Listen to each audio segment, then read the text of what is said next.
Señor Alonso Carlos. Sí, muy buenos días, muchas gracias por la invitación.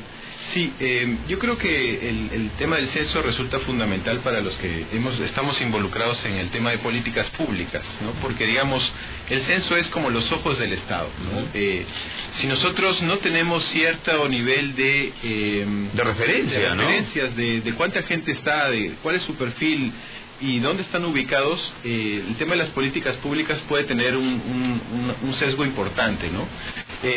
Por ejemplo, yo leí el día el tuit de Farid Matuk, ¿no? Que fue jefe del INEI. Y que está sumamente crítico desde el año pasado. Sí. Y lo que él señala es que si nosotros comparamos las cifras del censo con la RENIEC, la diferencia es de 4 millones de personas, que no es poco, ¿no? Y estamos hablando de... Hay que darle una explicación a los oyentes, ¿no? Porque no parece normal. Claro, la diferencia es que la RENIEC maneja personas con nombre y apellido, ¿no? Entonces, los datos son todavía, creo que yo, más precisos. De manera puntual. Claro, entonces, esos 4 millones... pueden tener un sesgo importante al momento de diseñar una política pública. Por ejemplo, si yo quiero combatir el friaje en Puno y quiero abordar una población de niñez, yo veo que en el censo hay, por ejemplo, 1000 niños, pero llego a la región y hay 1500 o hay 700. Ya desde ahí hay un gran problema. Hay un gran problema, exactamente.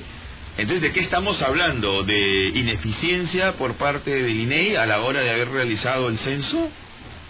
Bueno, insisto con ese término porque es lo que se está discutiendo en los últimos días, ¿no? Bueno, no los últimos días, desde octubre es que se viene discutiendo el censo que se realizó. Lo que originó, por cierto, cambios a la cabeza del INEI, además, ¿no? Además, sí. Bueno, y además otra serie de problemas terribles, ¿no? Sí. Sí, señor Odar, sí. Bueno, no, básicamente desde el principio también hubo esa discusión sobre cuál era la mejor forma de implementar el censo, ¿no? Ahora uno ve en países desarrollados, la práctica ahora no implica quedarse en la casa y esperar a que venga el encuestador del INEI a tomarle las preguntas, sino que es un censo continuo, ¿no? Se hace durante un periodo predefinido y no es necesario que haya esa orden de inamovilidad, digamos, que se dio para el censo. Entonces, desde ese punto ya hay algo como que metodológicamente no necesariamente se está recogiendo lo más reciente, lo más avanzado, las prácticas que usan en otros países, ¿no? Entonces, desde ahí ya podría haber incluso problemas en los resultados que se vayan reportando, ¿no? Más allá de los del Estado, ¿no? Lo cual es un concepto interesante. Esos ojos del Estado, estos resultados del censo, ¿cómo le sirve directamente al Estado? En ese caso, al gobierno. ¿Qué es lo que le permite hacer, digamos, en su planteamiento, en sus planes de los próximos años? Bueno, esa es una pregunta muy pertinente, ¿no? Yo creo que si nosotros tomamos los datos del censo, independientemente de los errores, discrepancias que podamos tener, nos damos cuenta, por ejemplo, que Lima tiene casi ya 10 millones de habitantes, ¿no? Eso es una megaciudad, claro, ¿no? Entonces, por ejemplo, si nosotros estamos haciendo planeamiento urbano, ¿cómo vamos a gestionar una ciudad que está en medio del desierto, que tiene 10 millones de habitantes, que no tiene ningún sistema de planeamiento en caso de desastres naturales, que es una de las ciudades más contaminadas de América Latina, además no tiene acceso a áreas verdes, no tiene un sistema de transporte público de calidad? Entonces, la ciudad como tal y el país, porque de acuerdo con los mismos datos del INEI, el más del 50% de nuestro Producto Interno Bruto se genera en la ciudad de Lima. Entonces, esos datos, esos ojos del Estado hacen que inclusive empecemos a cuestionar la viabilidad del país si se sigue concentrando toda la población en la costa. Estamos hablando de 68% de habitantes que se concentran en la costa. Y hoy quiero hacer un paréntesis, creo que muy pertinente. Si ustedes ven el ejemplo de Ciudad del Cabo, ¿no? en Sudáfrica, es la primera ciudad del mundo en el proceso de cambio climático que se está quedando ya sin agua, ya es un hecho irreversible, y ya va a ser en julio. Es una ciudad de 7 millones de habitantes. Entonces, de agua potable. Claro, ¿no? De agua corriente. Exacto, porque están ahí a las orillas del mar. Lo que pasa es que todavía no han desarrollado la tecnología para utilizar, digamos, esa agua. Bueno, ¿no? lo que yo tengo entendido es que el ámbito científico sudafricano y de otros países ya habían alertado este problema años atrás, pero la clase política del Congreso Nacional Africano no lo había tomado en consideración. Entonces, eso es una alerta para nosotros. ¿Cómo vamos a gestionar el tema hídrico en una ciudad que después del Cairo es la más grande del mundo en un desierto. Miremos cómo tenemos los ríos, ¿no? El río Rímac, el río Chillón, el río Cañete. No son, pues, ejemplos de manejo hídrico sostenible, ¿no? ¿Cómo estamos manejando el tema de los residuos sólidos? ¿Cuáles son nuestro nivel de áreas verdes? O sea, no hay una política, digamos, para el manejo de estos recursos. No hay una política, o sea, lo que nos está dando el censo, independientemente de las críticas que nosotros tengamos, es darnos una serie de alertas de, por ejemplo, este caso que es, creo yo, muy singular en América Latina, el nivel de concentración de la población en una ciudad como Lima, claro, ¿no? Que no tienen otros países. Por ejemplo, Colombia tiene Bogotá, Medellín, Cali, Cartagena, bueno, donde se divide la población. Ese es el precio de haber sido un país totalmente centralizado, ¿no? Sí, pero digamos, nos tiene que dar las herramientas para empezar a pensar desde política pública cómo vamos a resolver estos problemas. Y los datos del censo son fundamentales para elaborar metas, indicadores, seguro, y objetivos. Ahora, esos indicadores, señor Odar, desde el punto de vista económico también utilizan pues un censo para planificación desde el punto de vista económico, ¿no? De políticas económicas de un Estado, de un gobierno.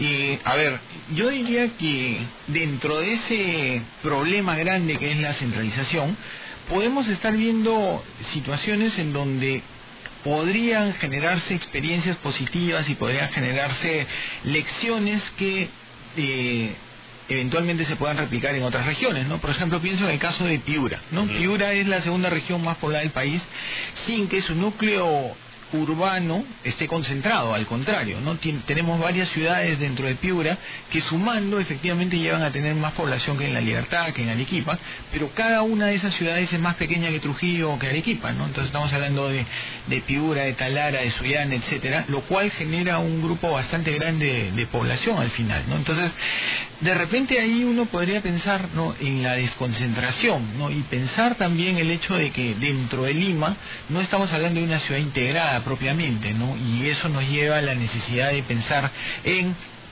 estrategias que mejoren, por ejemplo, el tema del transporte, ¿no? En transporte estamos muy rezagados dentro de la propia Lima, ¿no? Ni qué decir en provincias, ¿no? Entonces, un sistema integrado de transporte público, ¿no?, con un metro que tenga una red bastante amplia, incluso con trenes de cercanías, todo eso, digamos, por ahora en el Perú es una utopía, pero es hacia donde apuntan los países desarrollados, y sobre todo pensando, si nosotros queremos ser parte de la OECD, ¿por qué no pensar como un país OECD? Así es, y esto, señor Cárdenas, cuando tenemos ya en pocos meses las elecciones del 7 de octubre, pensar en una ciudad como Lima obviamente significa presentar planes e iniciativas serias, ¿no es cierto? Y alejadas, digamos, del populismo, de la demagogia, ¿no? Estamos hablando, como usted decía, de una ciudad de 10 millones de habitantes y como el señor Odar señala, que merece pues un sistema de transporte, por ejemplo, mínimamente aceptable, ¿no? Claro, pero yo quiero hacer énfasis en este tema de la sostenibilidad, ¿no? Otro ejemplo, por ejemplo, el de Piura a mí me parece muy ilustrativo, pero hay un ejemplo que a mí me parece dramático, que es el caso de Madre de Dios. Madre de Dios, del censo de 2007 al 2017 tenía un crecimiento poblacional del 30%, ¿no? Y además es la primera región del país donde la diferencia entre hombres y mujeres es mayor. ¿A qué se explica ese fenómeno? Básicamente la explicación es porque ha llegado un montón de gente de diferentes regiones a la minería ilegal. Así es. Entonces, ahí tenemos un problema terrible, pero terrible, donde se juntan, digamos, todos los males que existen. Porque el conflicto se ha agravado. O sea, si hacemos un análisis de esta década, en lugar de haberse resuelto o, digamos, seguir pasos para resolverlo, el resultado nos dice que estamos peor. Claro, entonces volvemos al tema de la política pública, ¿no? Entonces la población se ha incrementado 30% en 10 años. Básicamente ese incremento ha sido masculino, pero eso ha traído una serie de problemas más allá de la minería ilegal, que es la trata de personas, el alcoholismo, el número de VIH-Sida que se ha disparado en la región, ¿no? Entonces, ¿cómo el Estado, al ver que este problema se está desbordando, porque los datos, independientemente de las discrepancias que tengamos con el INE, están ahí para preservar nuestro medio ambiente, ¿no? Y tomando en consideración un contexto de cambio climático donde los bosques y la Amazonía juegan un rol fundamental, ya ni siquiera para la viabilidad del país, sino para la viabilidad del planeta mismo. Entonces ahí nosotros, los que trabajamos en política pública, tenemos una enorme responsabilidad Y los datos que nos arroja el censo son fundamentales para todavía poner más alarmas en, por ejemplo, el tema de Madre de Dios. Una consulta muy puntual. El Estado, históricamente, ha tenido, digamos, interés en utilizar las estadísticas del INEI como herramienta para hacer transformaciones y cambios radicales, o los ha mirado así nomás por encima. Yo creo que los está mirando por encima, pero eso es un tema de que va muy de la mano con la profesionalización del servicio civil.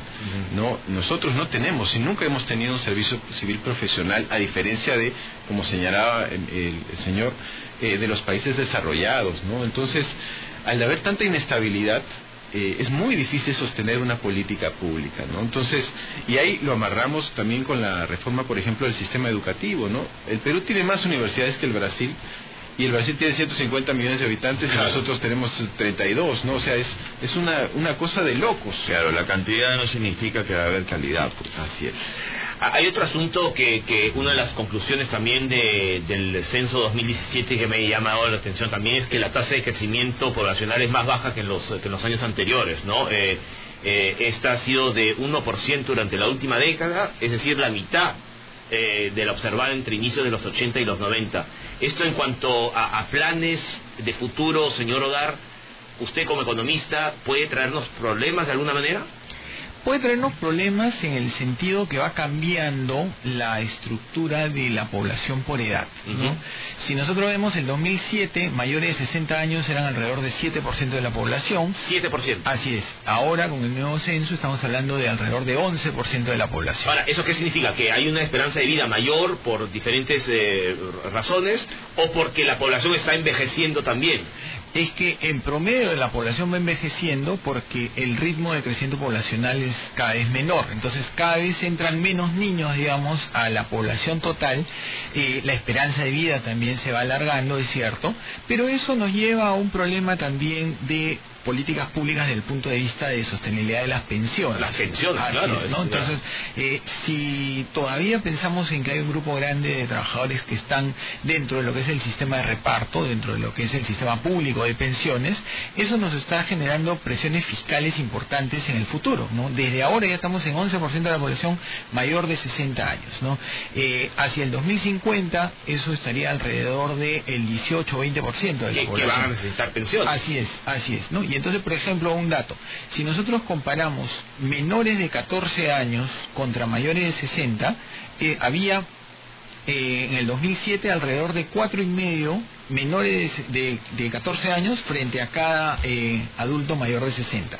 Ese número se ha reducido a 2.2 en este último censo. Eso quiere decir que el ingreso de nuevos trabajadores a un eventual sistema de reparto o un eventualmente mantenido sistema de reparto genera menor posibilidad de generar pensión. Exacto. Para los jubilados, para las personas que ya se han retirado. Que por cierto, ese sigue siendo el gran problema, por ejemplo, de Europa, que es una población que está envejeciendo cada vez más, de ahí en algunos casos la importancia de la inmigración.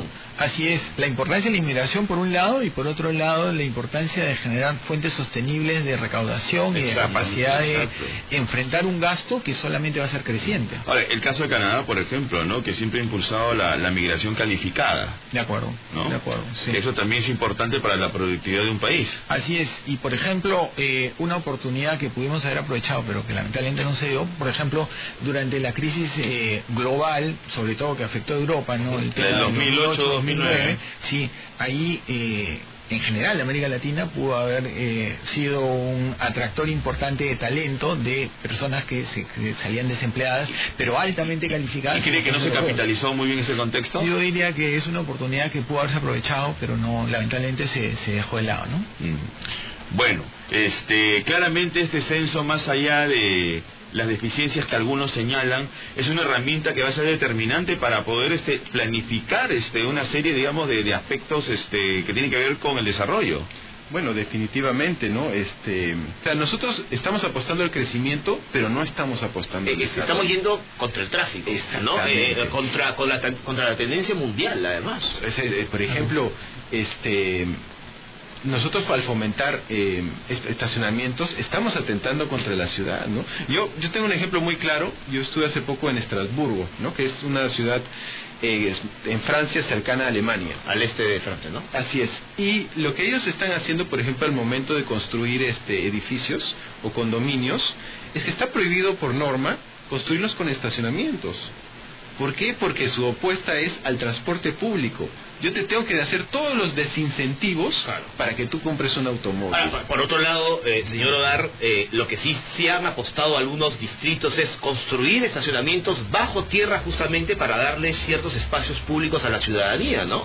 Que también además, económicamente también puede ser muy viable. Sí, funciona, pero básicamente todos estos esfuerzos son aislados si es que no hay un sistema de transporte integrado. Totalmente de acuerdo, Así es. exactamente. Así es. El seguro funciona porque hay un sistema... No tenemos... La línea 1 del metro, imagínense, o sea, ya ha colapsado. Y faltan vagones. Así es. Y el metropolitano es igual. Ahí, por ejemplo, el tema de la línea 1 del metro es un excelente ejemplo de cómo debemos utilizar las cifras del censo, porque se ha hecho una proyección Protransporte en función a la población que tenían en el censo. Pero la proyección que hizo Protransporte al 2020 o al 2025 no era real, porque ya en el 2014 ya tenían la proyección del 2025. Sí, o sea, pues, ahí hay un problema de cómo habíamos construido los datos para proyectar un sistema de transporte masivo que mueve pues 700,000 personas al día, ¿no? Y la línea del 2 tampoco está avanzando a la velocidad que nosotros esperábamos. Lo que sí es cierto es que hemos visto cómo la línea 1 de metro, el metropolitano, pero sobre todo la línea 1 de metro por la distancia ha mejorado la calidad de vida de muchas personas. Y eso debería ser pues el norte que deberíamos tener todos, y sobre todo los candidatos, que no nos traigan pues sistemas muy complicados, que los sistemas están, y los ejemplos los tenemos con la línea 1, ¿no? Así es. Bueno, son las 8:27 de la mañana. Les agradecemos al señor Juan Carlos Odar, economista, y al señor Alonso Cárdenas, docente de la Escuela de Ciencias Políticas de la Universidad Antonio Ruiz de Montoya. Muchas gracias. Muchísimas gracias. 8:27 de la mañana, nos vamos a una pausa y retornamos. Muchas gracias. Muchas gracias. Muchísimas gracias.